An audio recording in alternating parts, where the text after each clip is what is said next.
तो संध्या के काम में क्या क्या नहीं होता है? संध्या के समय में सोया नहीं जाता। ये नहीं कि पति दुकान से 10:30 बजे आएगा तब तक एक नींद ही ले लें। संध्या के समय गोधूली की बेला में आंखें खराब हो जाएंगी, संध्या के समय में झुर्रियां पड़ जाएंगी, तेज खत्म हो जाएगा। संध्या के समय में सोना नहीं है, संध्या के समय में खाना नहीं है, संध्या के समय में श्रृंगार नहीं करना है, और संध्या के समय में बही खाता भी नहीं देखना है। दोनों वक्त मिलते समय हिसाब किताब थोड़ा देर में कीजिए, घर आके कीजिए।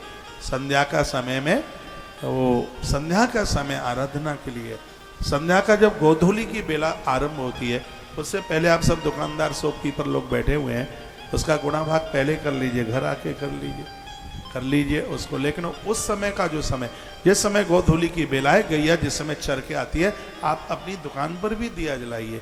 आपका इतनी बरकत होगी। गोपाल शेष नाम का पाठ जिसकी दुकान में होगा उसकी बरकत होगी, काम रुकेगा नहीं। आप में से ही मुझे कोई आज पूछ रहे थे, महाराज जी बहुत मेहनत करते हैं, दुकान चलती नहीं है। ये आप कीजिए, क्यों नहीं चलती? आप सुबह शटर उठाते हैं, आप क्या करते हैं?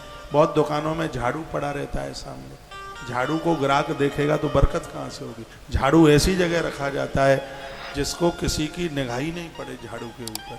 बहुत लोग बेडरूम में झाड़ू डाल देते हैं, ड्राइंग रूम में झाड़ू डाल देते हैं, मंदिर में झाड़ू, रसोई में लुढ़कता हुआ झाड़ू दिखाई देता है।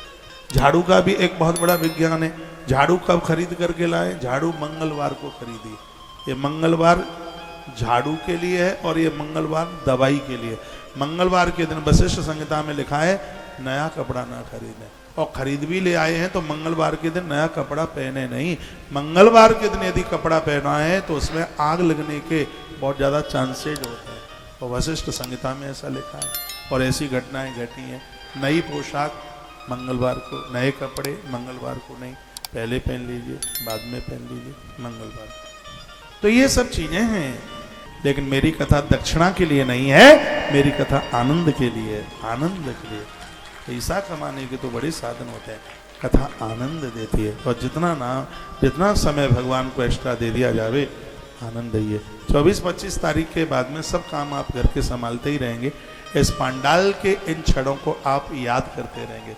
कभी आप कहेंगे महाराज जी ने कहा था, आपके ताली को जोर से तो नहीं बजा दी है, कभी ये कहा था, कभी वह कहा था। आनंद बहुत आ रहा है, आपके बीच में बहुत अच्छा लग रहा है। तो 4 काम ऐसे हैं जो संध्या के समय कभी भी मत कीजिए। युद्ध हुआ, ये कैसे भी मरने में नहीं आ रहा था। 1000 साल के तत्पश्चात भगवान ने इसकी मुष्टि के ऊपर यो प्रहार किया, एक मारा यो गणपति में धड़ाम से नीचे गिरा और उसकी देह से दिव्य ज्योत निकली, भगवान के ही चरणों में विलीन हो।